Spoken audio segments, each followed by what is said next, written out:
mungkin satu anak mendapatkan begini. Membuktikan bahwa enzim katalase akan rusak pada suhu tinggi. Oke, ngerti ya?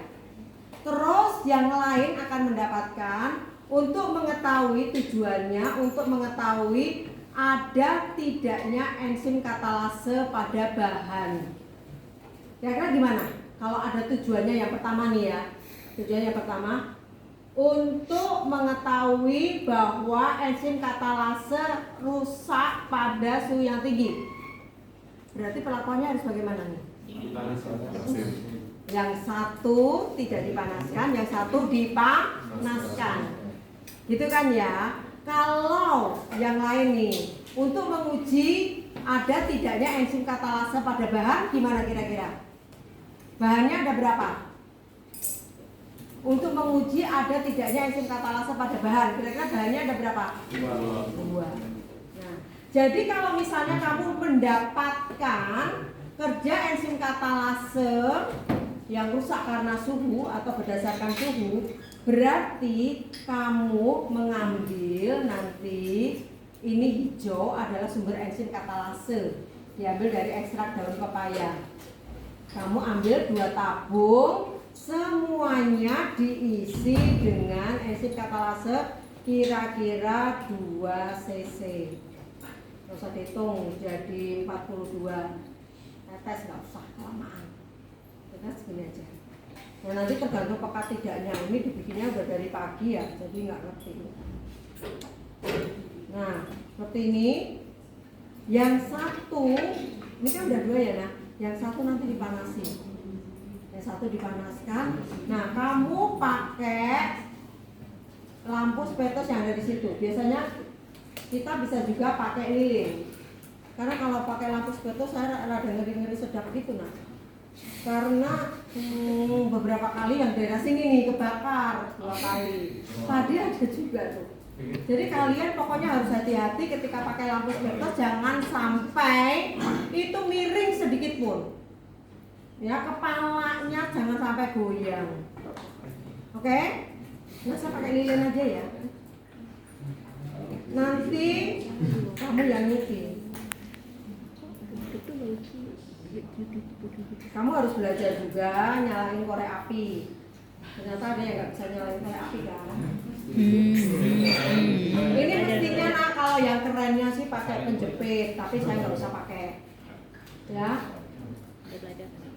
Yang satu dipanasin sampai mendidih, yang satu dibiarkan aja. Jadi itu variabel bebasnya dengan perlakuan yang satu dipanaskan, yang satu enggak.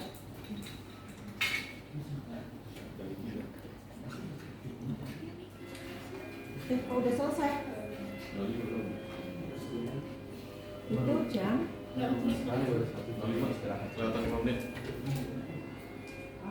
nah udah mendidih ya.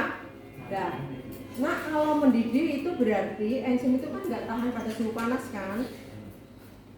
Ini banget, nah, banyak arengnya. Kalau pakai lilin nggak sukanya ini banyak arengnya, makanya kita nggak pakai lilin. Tapi nanti kamu mau pakai lilin boleh. Ini ya. Terus kita ambil yang tidak dipanaskan dulu. Saya boleh dikasih lidi nggak? Di situ ada lidi kan? Lidi mana lidi? Oh iya ini.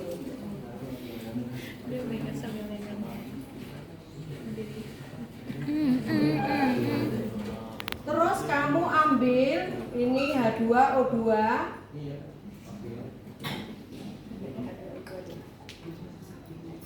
Kira-kira 5 tetes. Nah, ini yang terjadi. Jadi kalau katalasenya tidak dipanaskan akan terbentuk gelembung. Terus dicatat. Jadi enzim katalase yang tidak dipanaskan terbentuk banyak gelembung. Kemudian gelembungnya itu kita uji.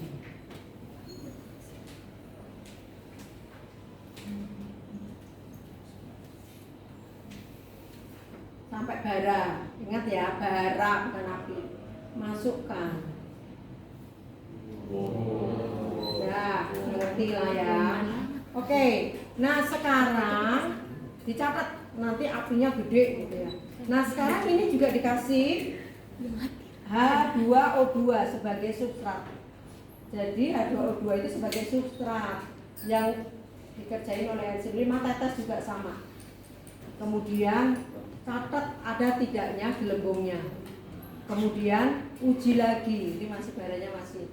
Pokoknya MOU-nya itu harus diuji aja, meskipun kamu tahu nggak ada bara berarti kan nggak ada oksigen gitu kan, nggak ada gasnya di situ.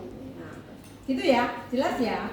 Nah, ini kalau yang kerja enzim katalase dipengaruhi oleh suhu atau membuktikan bahwa enzim katalase rusak pada suhu yang tinggi. Nah, selanjutnya yang kedua, kamu akan mendapatkan dua bahan untuk menguji ada tidaknya enzim katalase pada bahan. Kamu akan mendapat dua bahan A dan bahan B. Nah, terus satunya kamu isi dengan bahan A, satunya kasih bahan B dengan volume yang sama, 2 mili dua-duanya misalnya. Nah, terus standar kerjanya sama untuk menguji bahwa ada enzim katalase atau kerja enzim katalase, kita berikan 5 tetes H2O2. Oke, bisa dimengerti? Nah, nanti diamati gelembungnya, terbentuk gelembung enggak? Terus setelah kamu kasih bara api, bara apinya nyala enggak? Gitu kan? Dicatat di tabel baru dibahas. Kamu mau lakukan enggak itu? Kayaknya udah bisa. Lakukan. Mau lakukan? Lakukan. Oke. Ya, sekarang silakan dilakukan.